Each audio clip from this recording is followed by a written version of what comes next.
स्वागत है आपका आप ही के YouTube चैनल पर। आज की क्लास स्पेशल रहेगी विज्ञान के 50 महत्वपूर्ण प्रीवियस ईयर प्रश्न उत्तरों पर। तो चलिए स्टार्ट करते हैं। सभी जीवधारियों में पाए जाने वाला कौन सा यौगिक है जिसमें भरपूर मात्रा में फास्फोरस पाया जाता है? देखिए, सभी जीवधारियों में पाए जाने वाला कौन सा यौगिक है जिसमें भरपूर मात्रा में फास्फोरस पाया जाता है? तो वो होता है न्यूक्लिक अम्ल। न्यूक्लिक अम्ल में भरपूर मात्रा में फास्फोरस पाया जाता है। भारत में केंद्रीय धान अनुसंधान केंद्र कहाँ है? देखिए, भारत में केंद्रीय धान अनुसंधान संस्थान कहाँ पर है? कटक उड़ीसा में। कटक उड़ीसा में किस वैज्ञानिक को प्रकाश संश्लेषण पर कार्य करने के लिए नोबेल पुरस्कार मिला है?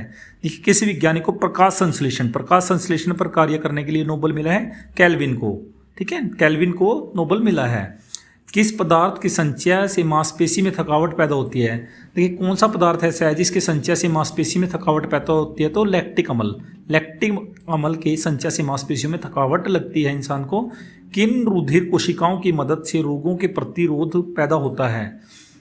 लसीकाणु लिम्फोसाइट। लसीकाणु लिम्फोसाइट की मदद से रोगों के प्रति प्रतिरोध पैदा होता है। मनुष्य में लाल रुधिर कोशिकाओं के जीवन की अवधि कितनी होती है? देखिए, RBC रेड ब्लड सेल्स की अवधि पूछी गई है तो 120 डेज 120 डेज। रक्त का ऑक्सीकरण के लिए फेफड़ों तक किसके द्वारा ले जाया जाता है? देखिए, रक्त का ऑक्सीकरण करने के लिए फेफड़ों तक किसके द्वारा लिया जाता है? तो फुसफुस धमनी। फुसफुस उसका नाम होता है, एक धमनी होती है, तो उसके द्वारा रक्त ले जाया जाता है। किसी वृक्ष की आयु कैसे पता चलती है? देखिए, कोई भी पेड़ पौधा या वृक्ष होता है उसकी आयु का हम कैसे पता लगाते हैं? वल्लियों को गिनकर।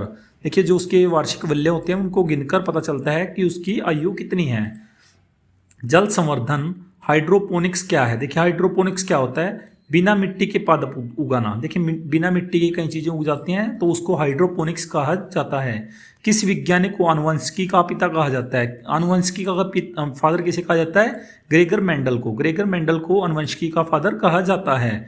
किसी बच्चे का लिंग निर्धारण किससे होता है? किसी बच्चे का देखिए लिंग निर्धारण वो बॉयज़ है या गर्ल है तो किससे पता चलता है? देखिए, बॉयज़ होता है तो XY और गर्ल्स हैं तो XX। ठीक है, ये किसके गुणसूत्रों से पता चलता है? पिता के गुणसूत्रों से। देखिए, लेडीज़ में XX पाया जाता है बट जेंट्स में XY दोनों पाए जाते हैं। ठीक है, तो इसकी वजह से लिंग निर्धारण बॉयज़ के थ्रू ही होता है। मनुष्यों में गुणसूत्रों की संख्या होती है 46। देखिए, मनुष्य में गुणसूत्रों की संख्या कितनी होती है? 46।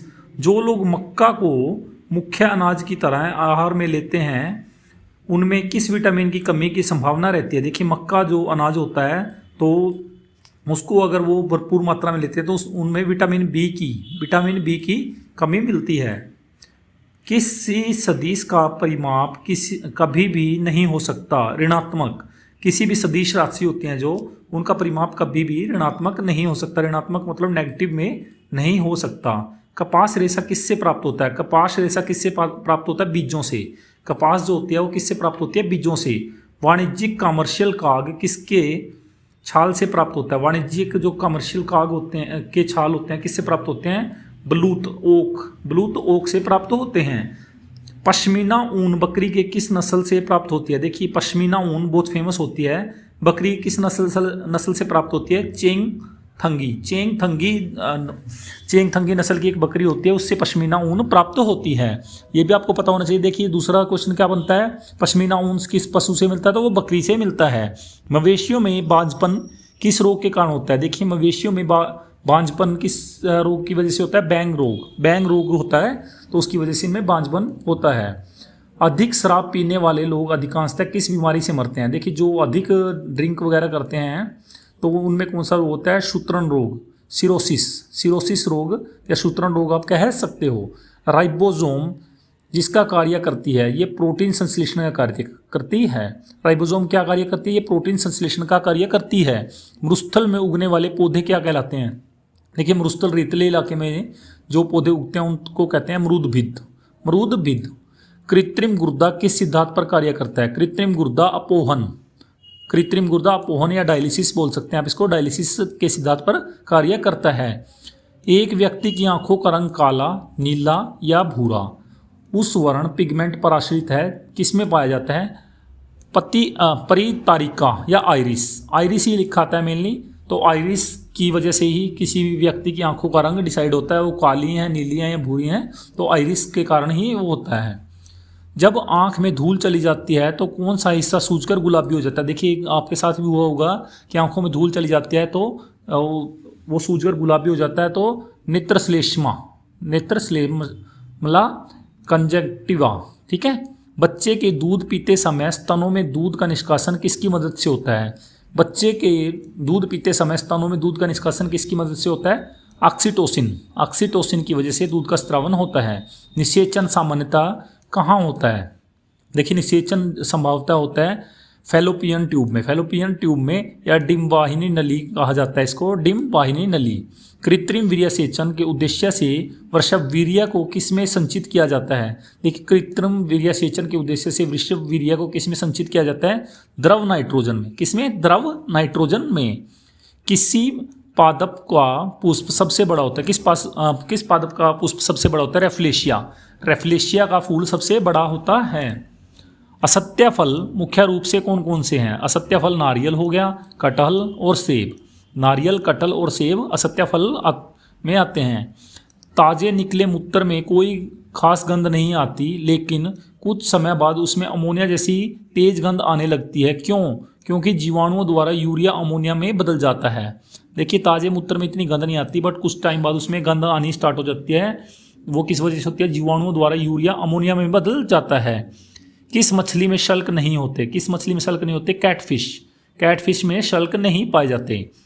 सर्वप्रथम विषाणु को शुद्ध क्रिस्टलीय रूप में किस वैज्ञानिक ने अलग किया?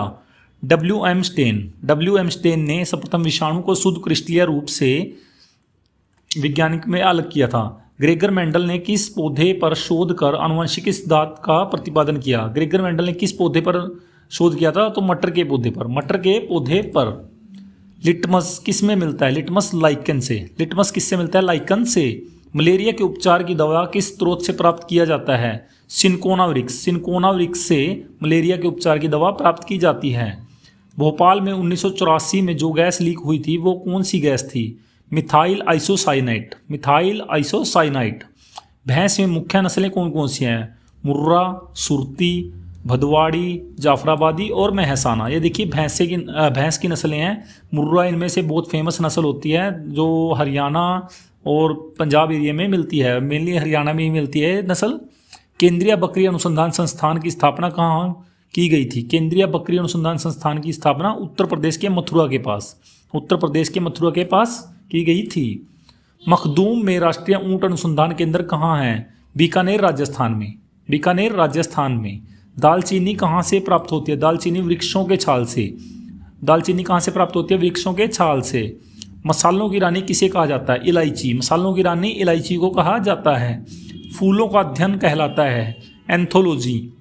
फूलों के अध्ययन को कहते हैं एंथोलॉजी। पेडोलॉजी में किसका अध्ययन किया जाता है? पेडोलॉजी में मिट्टी का अध्ययन किया जाता है।